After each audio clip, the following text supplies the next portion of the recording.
સુરતમાં ચોરીના ગુનામાં પોલીસે ઝડપી પાડેલો આરોપી ભાગીને તાપી નદીમાં કૂદી ગયો હતો. કોઝવે પરના પાળા પરથી લઈ જતા સમયે આરોપી તકનો લાભ લઈને ભાગી ગયો હતો. આરોપી પાળા પરથી પાણીમાં કૂદ્યા બાદ તાપી નદીની વચ્ચે આવેલા ટાપુ પર પહોંચી ગયો હતો. જો કે 4 કલાકની શોધખોળ બાદ પોલીસે તાપી નદીની વચ્ચે આવેલા ટાપુમાં સંતાયેલા આરોપીને ઝડપી પાડ્યો છે. સુરતની અમરોલી પોલીસે ચોરીના ગુનામાં એક આરોપીને ઝડપ્યો હતો. જે આરોપી તાપી નદીના પાળા પરથી પોલીસને ચકમો આપી નદીમાં કૂદી નદી પર આવેલા ટાપુ પર પહોંચી ગયો હતો. જેને લઈ ક્રાઇમ બ્રાન્ચ અને ફાયરની ટીમ પણ સ્થળે દોડી ગઈ હતી. ક્રાઇમ બ્રાન્ચની ટીમ દ્વારા ફાયર બ્રિગેડની ટીમને બોલાવી લેવાઈ હતી અને ફાયર બ્રિગેડ, ક્રાઇમ બ્રાન્ચની ટીમ તેમજ ડ્રોન ટીમ સાથે બોટમાં બેસી બેટ ઉપર જઈ સર્ચ ઓપરેશન હાથ ધરવામાં આવ્યું હતું. બેટ ઉપર પુષ્કળ પ્રમાણમાં ઝાડી ઝાકર, ખાડા, ટેકરા, કાદવ કીચડ હોવાથી આરોપી શખ્સ મળી આવતો નહોતો. ડ્રોન કેમેરાથી સર્ચ અભિયાન શરૂ કરવામાં આવ્યું હતું. જેમાં 4 કલાકની ભારે જહેમત બાદ ડ્રોન કેમેરાની મદદથી આરોપીની શોધી કાઢવામાં ક્રાઇમ બ્રાન્ચની ટીમને સફળતા મળી હતી.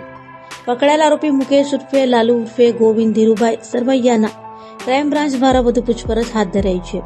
આરોપી મુકેશ વિરુદ્ધ અમરોલી પોલીસ સ્ટેશન ખાતે ઘરફોડ ચોરીનો ગુનો નોંધાયેલો છે. 4 જૂનના રોજ અમરોલી છાપરાભાઠા વિસ્તારમાં દિવસના સમય દરમિયાન એક ઘરનું તાળું તોડી એમના ઘરમાંથી 4 તોલા જેટલું સોનું, જેમાં 2 તોલાની ચેન, 1 તોલાની વીંટી અને ચાંદીના વાસણોની ચોરી થયેલી હતી. આ ઘરફોડના અનુસંધાને સુરત ક્રાઇમ બ્રાન્ચની ટીમના police inspector SN Parmar, Mahida વગેરે લોકો તપાસમાં હતા. દરમિયાનમાં એમને માહિતી મળી હતી કે મુકેશ ઉર્ફે લાલુ ગોવિંદભાઈ ધીરુભાઈ સરવૈયા, જે મૂળ સુરેન્દ્રનગરનો રહેવાસી છે, 2 વર્ષથી અહીંયા રહે છે, એ આ ગુનામાં સંડોવાયેલા છે. આ બાતમી આધારે રાંદેર કોઝવે પાસે, સિંગણપુર કોઝવે પાસે પોલીસની ટીમ એની વોચમાં હતી. તો એ પોલીસને જોઈ બાઇક મૂકી અને તાપી નદીમાં કૂદી ગયો હતો ગઈકાલે સાંજે બપોરે 3-1 વાગે. આ નદીમાં કૂદ્યા પછી ક્રાઇમ બ્રાન્ચની ટીમ દ્વારા તરત SMCના ફાયર ડિપાર્ટમેન્ટને બોલાવવામાં આવ્યો હતો.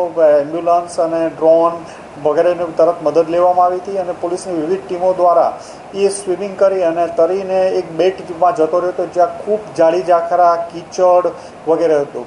અને CP સાહેબે દરેક ઓલામાં ડ્રોનનો સારી રીતે ઉપયોગ કરવા માટે પણ જણાવેલું હતું. જે અનુસંધાને આમાં પણ ડ્રોનના ઉપયોગથી આસાનીથી અમને 2-3 કલાકની જહેમત થઈ, પણ આરોપી મળી આવ્યો હતો. એક જાડી ઝાખરામાં સાડી ઓઢી અને કોઈ હલનચલન વગર છુપાઈને પડ્યો હતો. પણ ડ્રોનની મદદથી અને ફાયર બ્રિગેડ પોલીસની ખૂબ મહેનતના 3 થી 4 કલાકની મહેનત બાદ એ મળી આવ્યો હતો. એની પાસેથી આ તમામ ઓર્નામેન્ટ્સ કબજે કરવામાં આવ્યા છે અને આગળની વધુ તપાસ માટે અમરોલી પોલીસ સ્ટેશનમાં સોંપવામાં આવ્યા છે.